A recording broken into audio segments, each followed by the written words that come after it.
Students,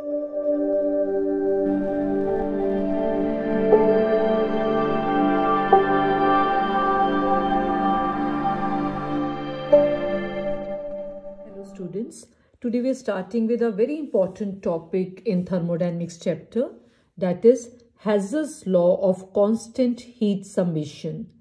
इस law के according heat evolve या एब्जॉर्ब जो रिएक्शन में होती है वो सेम रहती है, चाहे रिएक्शन हम एक स्टेप में करें या नंबर ऑफ स्टेप्स में करें. That is total amount of heat absorbed or evolved in a reaction is the same whether the reaction takes place in one step or in a number of steps. इसको समझने के लिए एक example लेते हैं. Let's take carbon. Carbon में अगर हम हाफ ऑक्सीजन ऐड करते हैं, that is insufficient supply of oxygen, we get carbon monoxide. और इस रिएक्शन की जो डेल्टा एच वैल्यू है that is -110.5 kilo joules per mole. अब कार्बन मोनोऑक्साइड को फिर से बर्न करेंगे in oxygen and we get carbon dioxide, and this reaction delta H value is -283 kilojoules per mole. This I'm writing as step 1 and this I'm writing as step 2. अगर दोनों steps को हम add करते हैं, what we will get here is carbon plus half and half oxygen means 1 oxygen, and here we get carbon dioxide, and delta H value also we will add and we will get -393.5 किलोजूल्स पर मोल. तो चाहे reaction को हम एक step में कर लेंगे, carbon में पहले ही हम burning sufficient supply of air के साथ करें और कार्बन डाइऑक्साइड बनाएं, या कार्बन से कार्बन डाइऑक्साइड बनाने के लिए हम 2 स्टेप पे रिएक्शन को करें कि पहले we will convert carbon to carbon monoxide, then carbon monoxide to carbon dioxide. Whether we are doing a reaction in 1 step और in number of steps, total amount of heat evolved or absorbed will remain the same. Same amount of heat होएगी, -393.5 kilojoules per mole in the case of this example. इसको समझने के लिए same example only. I am writing it like this.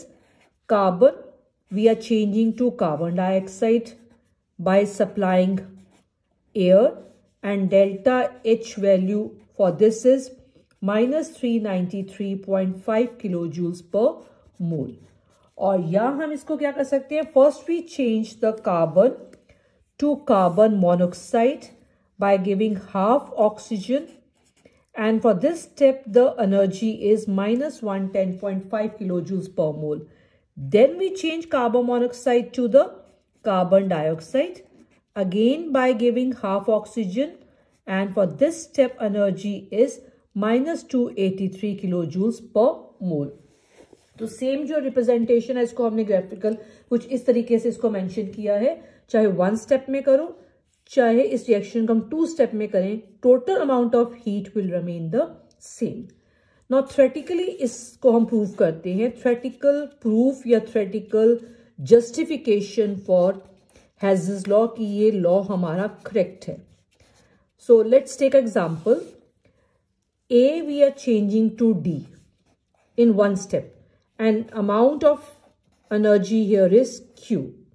अब इस reaction को एक step में ना करके we will do this reaction in number of steps. That is, first we change A to B, then B to C, and then we are changing the C to D. For this step, energy we are writing as Q1, for this Q2, and for this Q3. Sum of all these Q1 plus Q2 plus Q3, let's say this is equal to Q dash के equal है. तो इस reaction को हमने किया है 3 step में, इसमें हमने किया है 1 स्टेप में. अकॉर्डिंग टू हैज़ल्स लॉ Q किसके इक्वल होना चाहिए, हमारा Q डैश के इक्वल होना चाहिए. इफ हैज़ल्स लॉ इज नॉट करेक्ट, तो क्यू क्यू डैश के इक्वल नहीं होएगा, या तो क्यू डैश हमारा क्या होएगा, लेस देन क्यू, या Q dash will be greater than Q होएगा। तो इस केस में let's say Q dash less than Q है और Q dash is greater than Q. इसका मतलब ये हुआ कि या तो एनर्जी क्या हो रही है हमारी, एक्स्ट्रा हो रही है, या एनर्जी हमारी क्या हो रही है, कम हो रही है।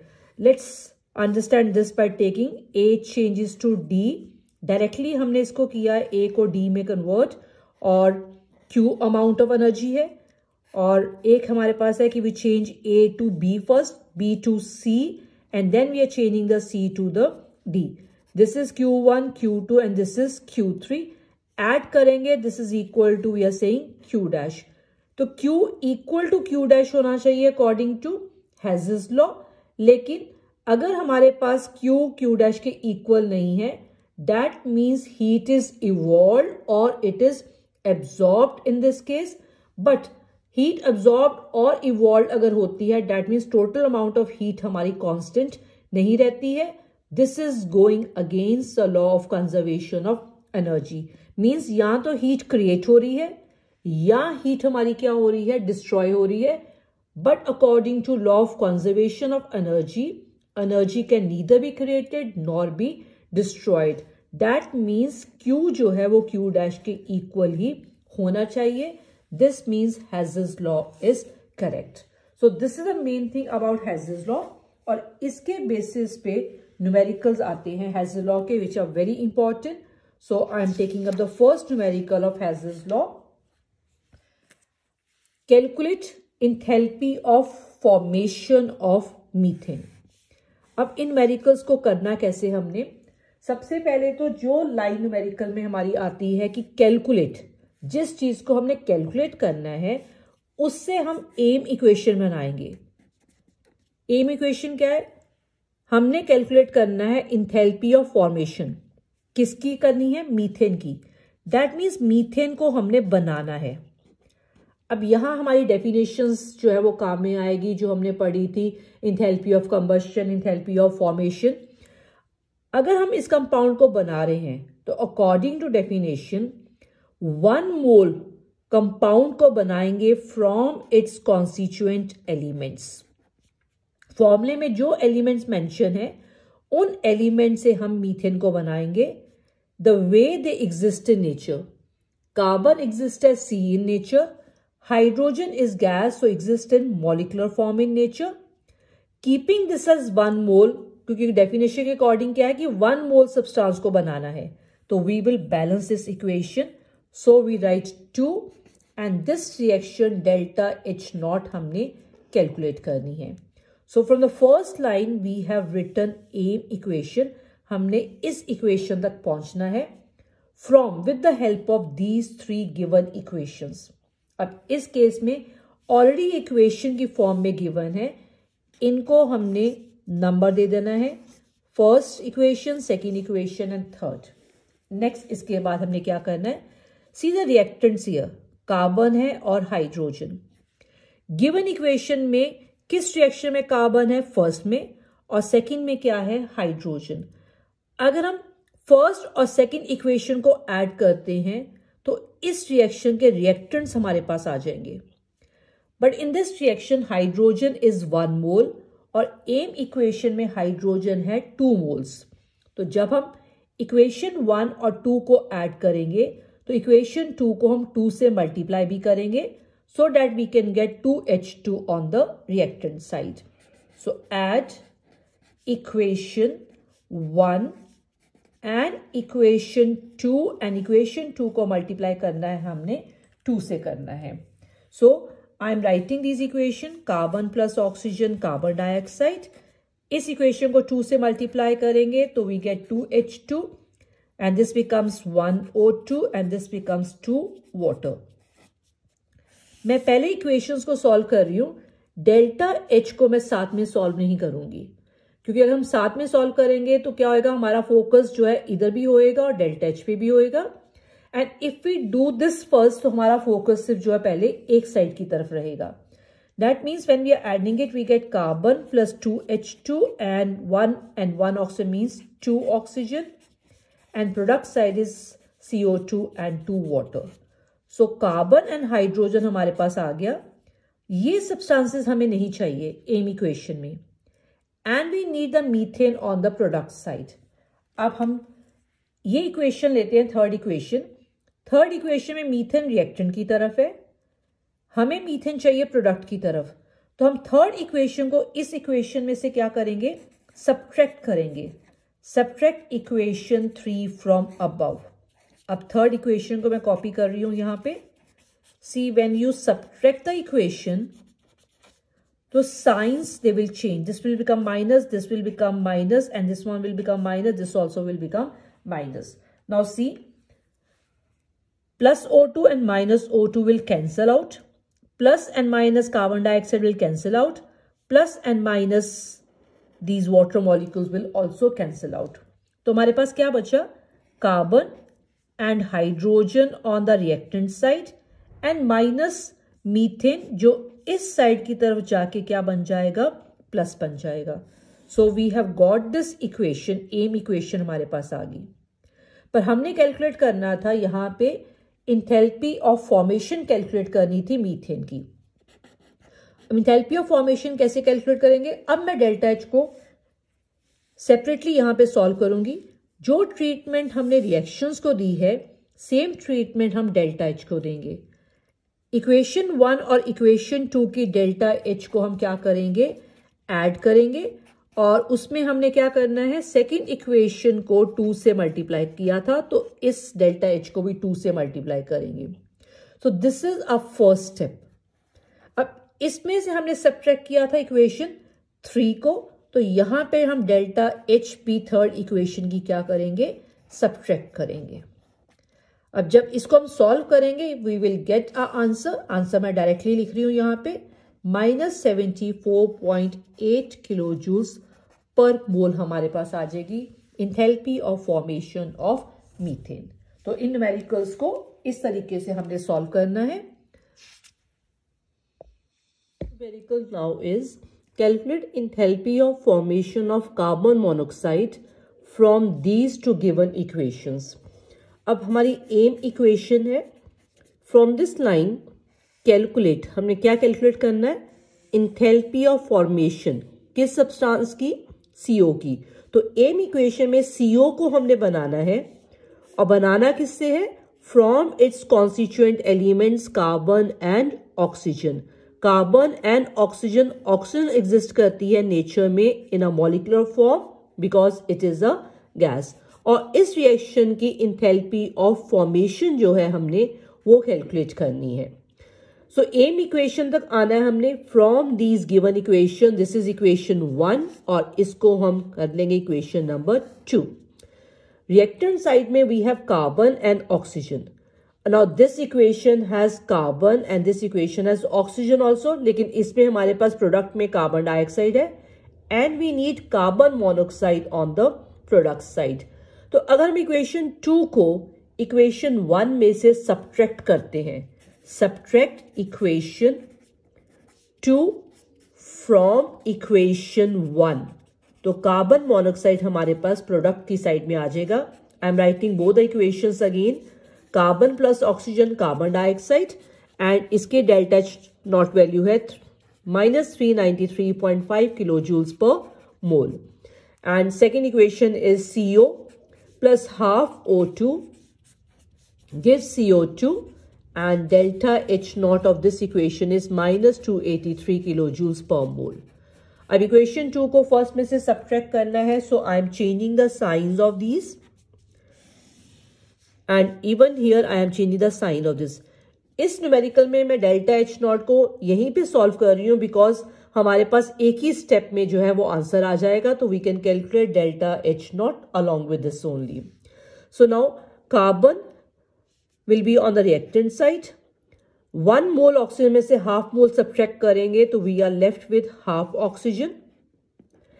Carbon dioxide will cancel out here and minus CO will come to this side, right side, and it will become plus CO. and this one will be delta H naught will be minus 110.5 kilojoules per mole. जब minus 393.5 kilo joule में से हम subtract करेंगे 283 kilo joules per mole, we will be left with minus 110.5 kilo joules per mole, और ये हमारा जो है वो आंसर है. Because we have got this um equation carbon plus when you balance it this one will be half. ये um equation में ये स्टेप लिखना जरूरी है because we have only one atom of oxygen this side. तो हमारे पास balancing में इस साइड भी क्या होना चाहिए, one atom. So I am writing half oxygen. तो हमारे पास एम इक्वेशन और ये इक्वेशन में देखो one carbon half oxygen and one CO we have got. So this is the enthalpy of formation of carbon monoxide. So this is our second numerical. Moving on to the next numerical. Calculate the enthalpy change. Enthalpy change calculate करनी हमने when we transform carbon graphite to carbon diamond. Um equation है कि जब हम carbon graphite की form में लेते हैं और उसको कन्वर्ट करते हैं कार्बन एज डायमंड में, तो इस रिएक्शन की जो एंथैल्पी चेंज है उसको हमने कैलकुलेट करना है. This is a um equation. So a allotrope of an element we are changing into another allotrope of an element. अब हमारे पास गिवन इक्वेशंस देखो.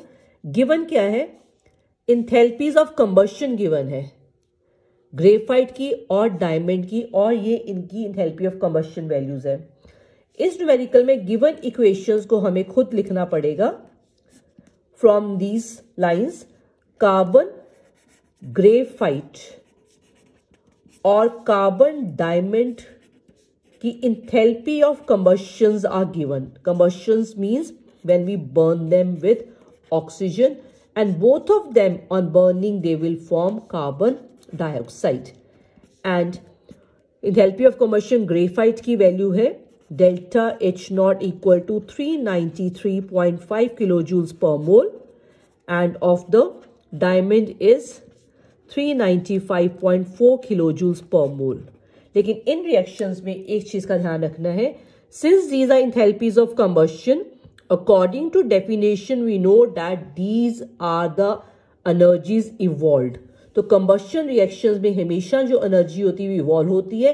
that means here we will write the minus sign. delta H की term में for exothermic reactions we will have a negative sign. तो ये negative sign हमने अपने आप लिखना है.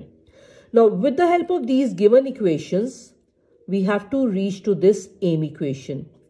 aim equation में ग्रेफाइट हमें चाहिए है रिएक्टेंट साइड की तरफ एंड डायमंड हमें चाहिए है ऑन द प्रोडक्ट साइड.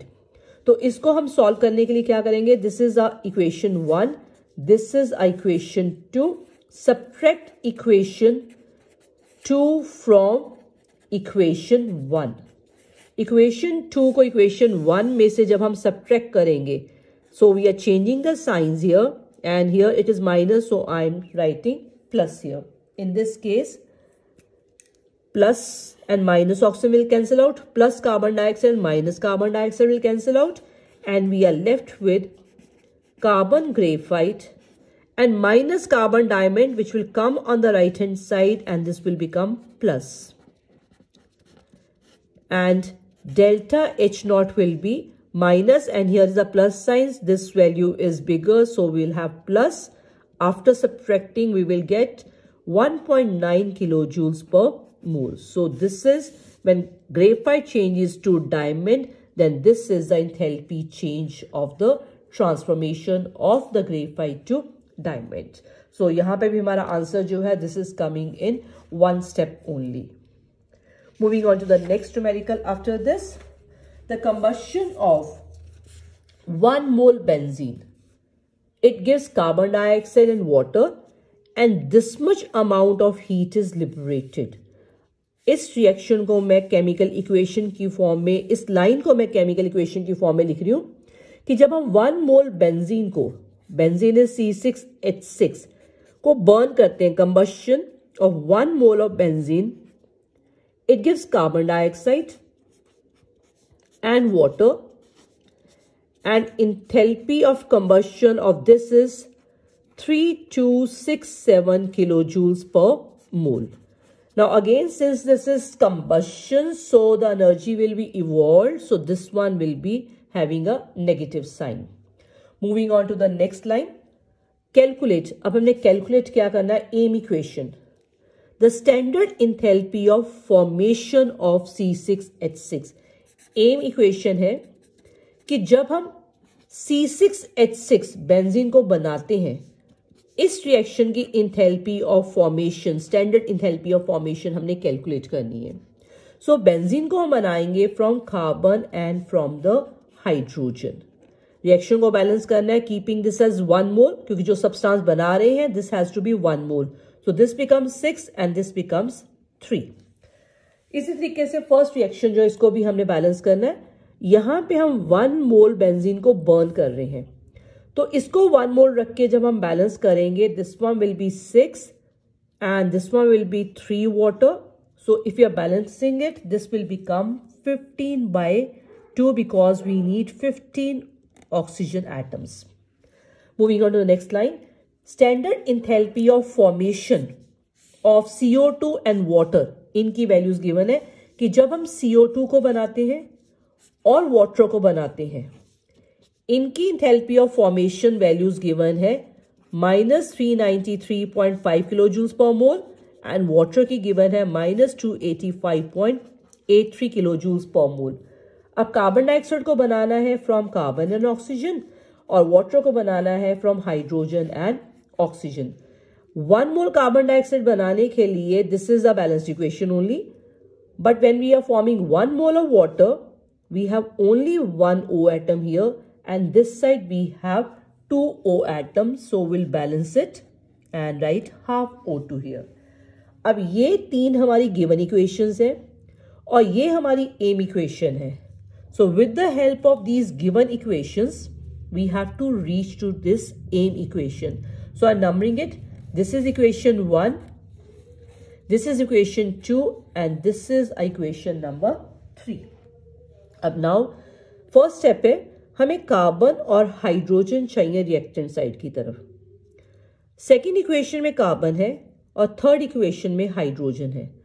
अगर हम सेकेंड और थर्ड इक्वेशन ऐड करेंगे तो हमारे पास कार्बन और हाइड्रोजन आ जाएंगे, लेकिन वी नीड 6 कार्बन. तो इस इक्वेशन को 6 से मल्टीप्लाई करके एंड वी नीड 3 हाइड्रोजन. सो इस इक्वेशन को 3 से मल्टीप्लाई करके हम सेकेंड और थर्ड इक्वेशन को पहले ऐड करेंगे ताकि हमारे पास कार्बन और हाइड्रोजन आ जाए. Rest of these substances will see in the next step. Add equation 2 and we have to multiply this with 6 and equation 3 को ऐड करेंगे और 3 को 3 से मल्टीप्लाई करके ऐड करेंगे. So I am writing this equation. Second equation after multiplying by 6 will become 6C plus 6O2 and we will have 6CO2 here. और third equation को multiply करना है हमने 3 से, so it will be 3H2. When you multiply this with 3, this will come 3/2O2 and this one will be 3 water. Add this. On adding this we will get 6 carbon, 3 hydrogen.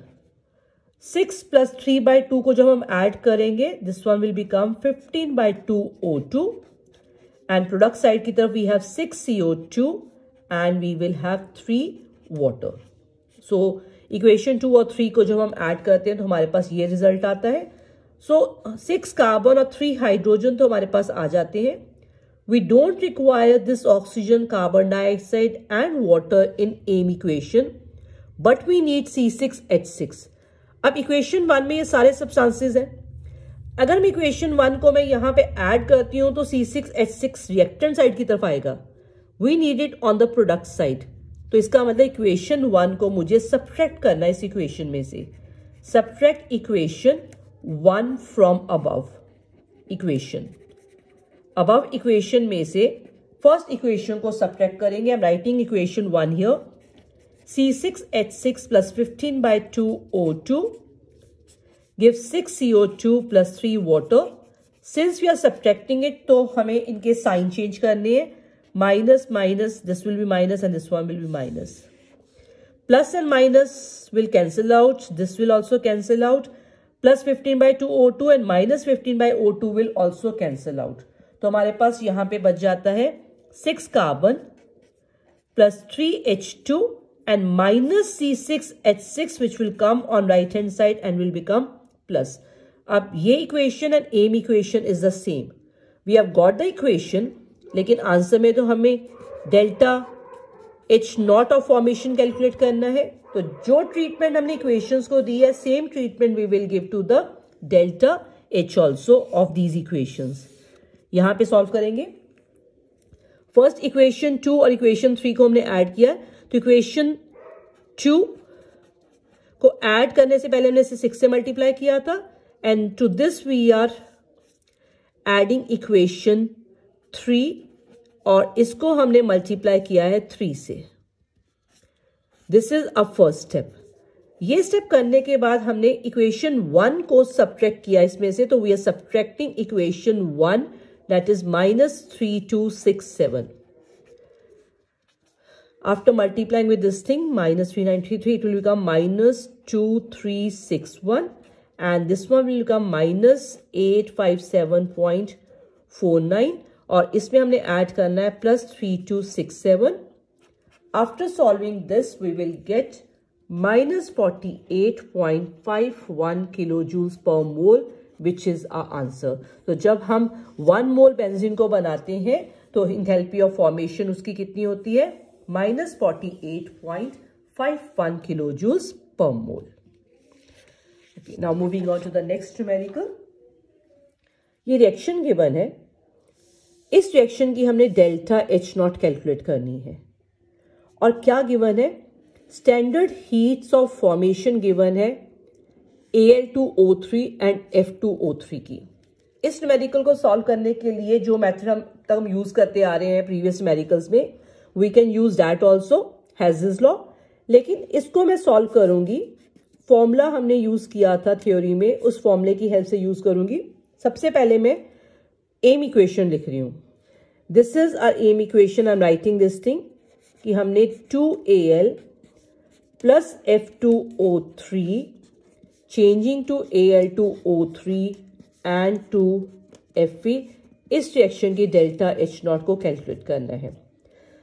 इस reaction की delta H not को calculate करने के लिए I am using a formula some of enthalpies of formations of products minus sum of enthalpies of formations of reactant. अब इसको मैं इस फॉर्मूले की हेल्प से भी सॉल्व कर सकती हूँ इस न्यूमेरिकल को. जो प्रीवियस न्यूमेरिकल्स है उसमें ये फॉर्मूला हम यूज नहीं कर सकते थे. इसका रीजन ये है, जो गिवन इक्वेशंस है हमारी, अगर किसी न्यूमेरिकल में गिवन इक्वेशन सारी की सारी हीट्स ऑफ फॉर्मेशन अगर होती हैं, then only we can use this formula. अब इस न्यूमेरिकल में इंथैल्पीज ऑफ फॉर्मेशन किसकी गिवन है? Al2O3 एंड Fe2O3 की. प्रोडक्ट में है Al2O3.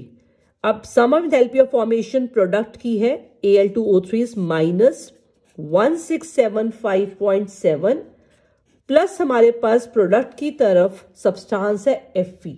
अब आयन जो है वो नेचर में एग्जिस्ट करता है Fe. ये बनता नहीं, this compound is not forming, this exist as it is only in the nature. तो इस सब्सटेंस की एलिमेंटल फॉर्म में इंथैल्पी ऑफ फॉर्मेशन कितनी होती है? 0. This is in elemental form. तो एलिमेंटल फॉर्म में सब्सटेंसेस की इंथैल्पी ऑफ फॉर्मेशन को हम क्या लिखते हैं? 0 लिखते हैं.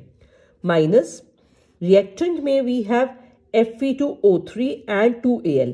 अब aluminium is also in elemental state, तो इसकी इंथैल्पी ऑफ फॉर्मेशन हम क्या लिखेंगे? 0. End of ion it is -828.4. Enthalpy of formation में याद रखना है न्यूमेरिकल्स में एलिमेंटल फॉर्म में जिस फॉर्म में सब्सटेंस नेचर में एग्जिस्ट करता है उस फॉर्म में उसकी इंथैल्पी ऑफ फॉर्मेशन क्या होती है? 0 होती है. So for all matters enthalpy of formation we take as 0. Even gases exist करती हैं as molecular form in nature, तो उनकी इंथैल्पी ऑफ फॉर्मेशन भी हम क्या लेते हैं? हमेशा 0 लेते हैं. Now minus and we will add this to this, it will become -847.3 kilojoules per mole. This is the answer for this numerical. So these are the numericals for today of Hazel's law, using the Hazel's law method, and even enthalpy of formation we can use. लेकिन ये method हमें तब use करना है when for all given equations enthalpies of formation of substances are given. और इसमें एक hint ये है कि अगर सारी values given enthalpy of formation है तो जिन substances की enthalpy of formation नहीं given है, that means hint ये है कि उनकी enthalpy of formation 0 होगी. So this is all for today. Thank you so much and we will meet in the next video.